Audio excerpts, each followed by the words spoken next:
Primitive reflexes are the most important neurological pathway that you may not have heard of or may not fully understand. Hi, my name is Nick. I am the founder and director of the Functional Neuro Health Approach. I train practitioners in my method of healing called the Functional Neuro Health Approach. I also serve clients across the world, both in person and online. And one of the cornerstones of why our approach is so effective, both on the clients and our programs teaching practitioners, is because we focus on the primitive reflexes as one of the entry points. I personally have been in practice for over 17 years, ranging from movement therapy up to what I'm doing now, and also educating practitioners for over 10 years. As an educator, one of the things I really wanted to make sure that I was doing, instead of teaching techniques, was to teach principles and to teach systems. And when I was actually building my practitioner education system, for a long time, I was like, okay, what is the most important neurological pathway? Not based on what I had read or what I thought. I tried to be as objective as possible and think like the brain. How does the brain think? Why would the brain have these specific reflexes, which are pre-programmed patterns on at the moment of birth? And they're literally the only things that we have when we're born. So when we're born, these reflexes are active and we're just a blob of reflexes. We have the grasp reflex. Sorry, it's not because the kid likes you. It's because you put your finger in their hand and their palmar grasp has activated. You've got the startle response. You've got the fencing response, which is the ATNR. All these reflexes are the base neurological scaffolding and programs of you or your client's nervous system. So everyone's got them.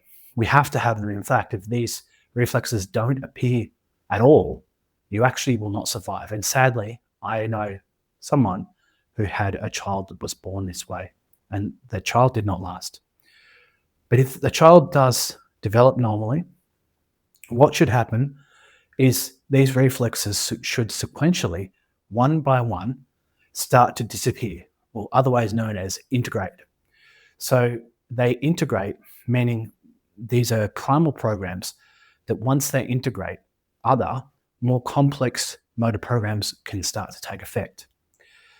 For instance, everything in human physiology, especially when it comes to movement and neurology, is about getting us to eventually stand up on 2 feet and then ambulate, to walk. All other movements before that are more gross motor programs. Okay, so they change from movement and posture and output. So for instance, they organize our organization of our structure through the mechanoreceptive networks in the body, spatial awareness, hand-eye coordination, very much related to vision as well, in particular the asymmetric tonic neck riding reflex is about visual mapping. And there really are survival responses. So for instance, a common one is the startle response, but really there's another reflex called the Moro reflex, which if you know about reflexes, that's quite well known. Most people think the Moro and the startle are the same. They're very similar, but they're initiated by different inputs and perceived threat. Then you also have the fear paralysis reflex, which is like the primary baseline reflex when it comes to a dysfunctional survival response. That reflex in particular should be switched off at the moment of birth. So for an adult to have it on, and what we have seen clinically is quite astounding, really, is I have seen personally clinically around 90% of adults have some level of retained primitive reflexes, even if they're not presenting like they would have that going on. We'll talk about why that is. And most of my students have also reflected the same thing. So we have practitioners from all across the world, different disciplines, but applying this work, and they're reporting back the same findings. So there's a lot more people than you think, and you might be one of them, more than likely, who has retained primitive reflexes. So really, reflexes are all about observing the state. We have different layers of reflexes. They are sensory driven. Sensory drives motor output. For instance, one of the things that initiate the Moro reflex or the startle is a sudden drop of the head. That's a quick change in elevation. You could be falling, dropping, things like that, and it can initiate this response, which if those two reflexes in particular are switched on, what actually happens is your body goes into the sympathetic response. Most people know the sympathetic response is that fight-flight response. But from a reflex level, if the Moro reflex or the startle reflex are the one that is triggering that fight-flight response, all the other breath work, things like that, diets, etc., supplements, are kind of going to be working when the handbrake is on. And so these reflexes, if they're on and they should be off, right, which they should be from 0 to 2 to 4 to 6 months old, if they're on as an adult, it's like having the brakes on. It's like having the handbrakes on your neurologic potential. Okay. Now, what is one of the most common things that actually switches these reflexes back on when they shouldn't be? So this means is you've developed normally, or you or your clients have developed normally, and then something happens and these reflexes trigger. The most common cause, apart from psychological trauma, is physical injuries to the head, in particular concussions, even seemingly innocuous ones. But if we're talking about if you are a combat athlete, or if you are a contact sport athlete, or you have played it, or you work with them, these reflexes are going to be turning on. And if you actually watch footage of professional contact sport players, whether that's in American football, in rugby union or rugby league, if you watch them get a head injury, what actually happens, if it's severe enough, it throws them back into this Moro response and their arms raise right up. And you see it and they just kind of fling like that and then they roll to the side. That's a primitive reflex response. So they're going to probably default to either having a Moro reflex or a fear paralysis reflex on.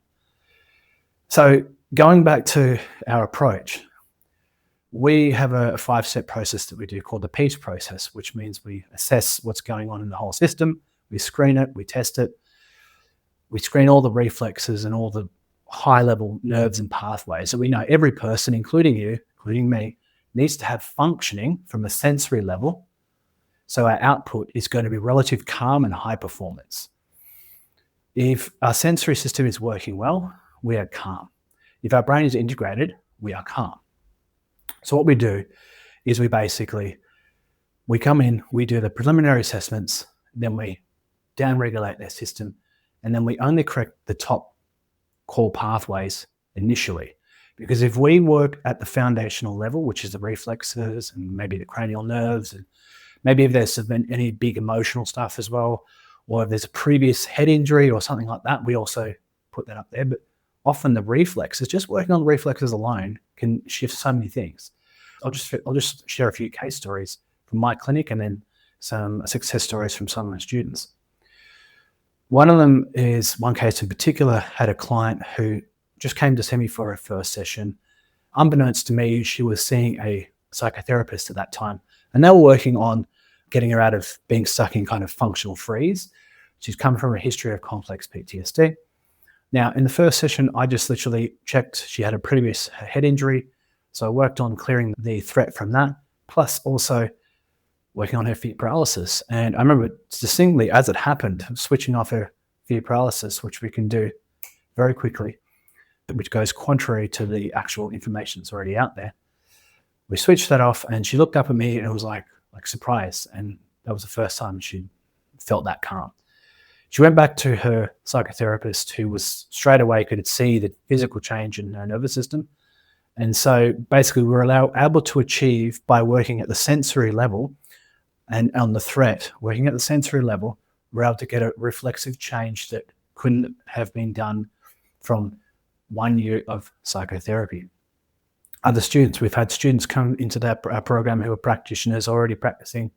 Within a few weeks of learning our approach and learning how to work with the primitive reflexes, one case in particular shared a story. She got a really good testimonial from her client.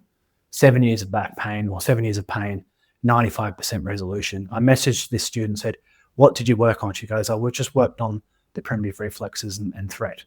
And that shows that when you work at the level where the most sensory disorganization is, you will get improvements very, very fast. Now, there's a lot of work and even knowledge about approaching primitive reflexes. And a lot of times people are given exercises, which could be a good sensory input or not, to switch off these reflexes. But often they're told, or you maybe tell people, or maybe you've been told this, to do these exercises and drills over a long period of time. Now, here's where I get controversial, and it's backed up by neurophysiological understanding and our clinical results, is that when something is a reflex, it has to change instantly. A reflex is either on or it's off. So to do a movement, which is an input, to change an output, which is a reflex response, if that works, it's going to be by accident. Now, what we do is we actually screen the reflex, we test it, we do the correction at the root level, at the brain level, and then we retest, and immediately the reflexes are off. Now, we're not going to go into it today, but there's a bunch of reflexes, but there are three main tracks and pathways that we look at with the reflexes, which is something that I've only heard myself talk about or look at. I'd heard that there were specific divisions of the reflexes. What we do, because we understand the divisions of the reflexes, we actually only need to work on the tops of the divisions of these reflexes to correct the entire primitive reflex system in a session or so. Now, whether these reflexes stay on or not depends on the level of dysfunction. So, primitive reflexes are the base neurological coding of your brain or your client's brain. No matter what they're walking in with, we've got to check these things because we don't want to be working against the handbrake. If you like this one, the next one's going to be more about these three different divisions of the primitive reflex network. But if you like today, click the links below. There's some free training on this topic and other topics.